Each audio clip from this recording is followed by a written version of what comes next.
अपनी बेटी को सर्दी से बचाने के लिए उसने 20 लाख डॉलर अपनी बैग से निकाले और उसको आग लगा दी।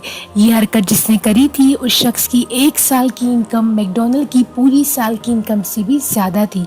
हम बात कर रहे हैं पेब्लो एस्कोबार की। जी हाँ, दुनिया की अमीर तरीन शख्सियत की फहरिस्त में एक नाम तो शामिल ही नहीं हो सका और वो नाम है पेब्लो एस्कोबार का।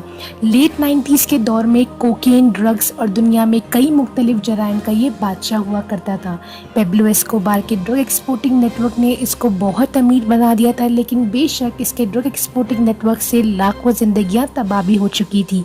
साल 1992 में पेब्लो एस्कोबार 30 बिलियन डॉलर का मालिक बन चुका था और अगर आज ये जिंदा होता तो उसके 30 बिलियन डॉलर आज 58 बिलियन डॉलर बन जाते और वो दुनिया का 8वां अमीर तरीन इंसान बन जाता।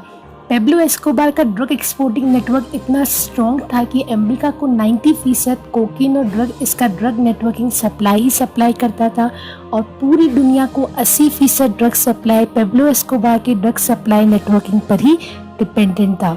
ये ड्रग सप्लाइंग नेटवर्क को बहामस के एक आइलैंड से चलाया जाता था और वो आइलैंड था पेब्लो एस्कोबार का हेडक्वार्टर।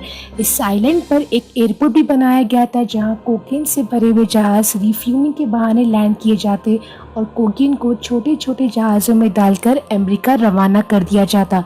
रोज़ाना अमेरिका में 15,000 केजी कोकेन भेजा जाता था और साल भर में 5,40,000 कोकेन अमेरिका में भेजा जाता था।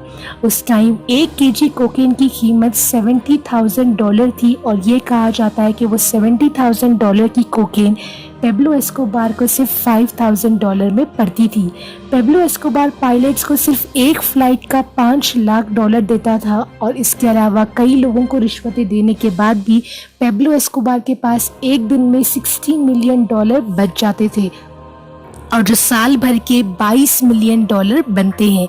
पेब्लो एस्कोबार पैसों की गड्डियाँ बनाने के लिए रोज़ाना $1,000 के रबर बैंड लेकर आता था, यानी महीने के $30,000 और साल के $3,65,000 के सिर्फ रबर बैंड ही आते थे।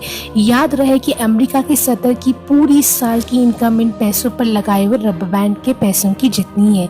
जाहिर है इतने पैसे पेब्लो एस्कोबार बैंक में तो रख नहीं सकता था, तो इसके लिए आइलैंड पर बहुत बड़े बड़े गोडाउन बनाए गए थे जहां बड़े बड़े टैंक्स में इन पैसों को रखा जाता था और कहा जाता है कि साल भर में 10% ये पैसे गंद सड़ जाते थे, या तो चूहों की वजह से या पानी की वजह से ये पैसे सड़ जाते थे। ये माना जाता है कि पेब्लो रोज़ाना इतने कैश को गिन नहीं सकता था, तो पैसों को वज़न करके पैसों गिने जाते थे और वज़न करके ही इनकी गड्डियाँ बनाई जाती थी।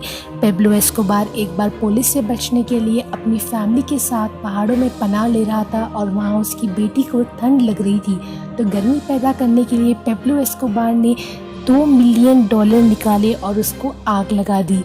ये बात उसके मरने के बाद पेब्लो एस्कोबार के बेटे ने एक मीडिया में कहा था। तो ये थी उस शख्स की कहानी जिसने अपनी बेटी को सर्दी से बचाने के लिए $2 मिलियन को आग लगा दी। अगर आपको मेरी वीडियो अच्छी लगी तो इसको लाइक, शेयर और सब्सक्राइब जरूर